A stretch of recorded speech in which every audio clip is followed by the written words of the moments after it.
ஆவிக்குரிய தகப்பன் என்பது வழிகாட்டியை விட, மென்டரை விட மேலானவன். வழிகாட்டிகள் ஆவிக்குரிய தகப்பன்மார் ஆக முடியாது. மென்டரா இருக்கிறவங்க எல்லாருமே ஆவிக்குரிய தகப்பன் என்று நினைச்சிட முடியாது. ஆனா ஆவிக்குரிய தகப்பன்மார் மென்டரா இருக்கலாம் உங்க லைஃப்ல. அவங்க லைஃப்ல மென்டரா இருக்கலாம், உங்க லைஃப்ல கோச், உங்க லைஃப்ல டீச்சர், உங்க லைஃப்ல இன்ஸ்ட்ரக்டர், உங்க லைஃப்ல காரியங்களை பாயிண்ட் பண்ணி சொல்றவங்க.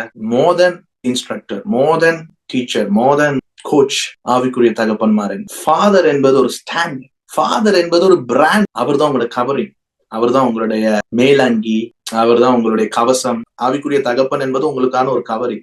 கவரிங்னா என்ன? உங்க பேருக்கு முன்னாடி உங்க அப்பா பேர் போடுறீங்க, அது கவரிங் தானே. சர்னே தாவீது கோலியாத்தை அடிக்கணும்னு நினைக்கும் போது ஏம் பண்றான் எங்க அடிக்கலாம், ஆனா மூடப்படாத இடத்துலதான் பாக்குறான், கோலியாத் அடிபட்டு விழுகிறான். ஆவிக்குரிய தகப்பனுடைய கவரிங் உங்களுக்கு ஃபுல்லா இருக்கும்.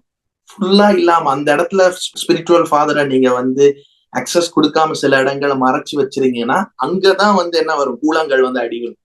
அதனாலதான் ஸ்பிரிச்சுவல் ஃபாதருடைய கவரிங் எவ்வளவு இம்பார்ட்டன்ட் என்பது முக்கியம். கவசம், மேலங்கி. சிலர் கேட்கிறாங்க, எல்லாருக்கும் ஆவிக்குரிய தகப்பன் இருந்துதான் ஆகணுமா?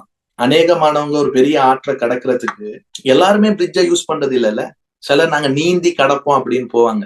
நீந்தி பெரிய ஒரு ஆற்றை கடக்கிறதுக்கு ஒரு பிரிட்ஜ் ஒரு பக்கம் இருக்கு. நான் நீந்தி கடப்பேன்னா நீந்தி கடக்கலாம், பிரிட்ஜை பயன்படுத்துறேன்னா பிரிட்ஜையும் பயன்படுத்தலாம். இந்த மாதிரி சிச்சுவேஷன்ல ஆவிக்குரிய தகப்பன் என்பது பிரிட்ஜ் மாதிரி. நீந்தி கடக்கும் போது நீங்க எவ்வளவு தூரம் கடப்பீங்க, அது எவ்வளவு தூரம், எவ்வளவு நீளம், எவ்வளவு ஆழம், உங்களுக்கு அது ரிஸ்க். உங்க மேல இன்னொரு ஆளை தூக்கிட்டு போறது கூட பெரிய ரிஸ்க். ஆனா பிரிட்ஜ்னா நீங்களும் பயணம் பண்ணலாம், உங்க கூட ஒரு சமுதாயத்தையும் கொண்டு போறது. அதனால யாரு நீந்தி கடக்கணும்னு விருப்பப்படுறீங்களோ நீந்தி கடந்துக்கோங்க. யாரு பிரிட்ஜை யூஸ் பண்ணணும்னு நினைக்கிறீங்களோ பிரிட்ஜை யூஸ் பண்ணிக்கோங்க. அது உங்களுடைய தெரிஞ்சது.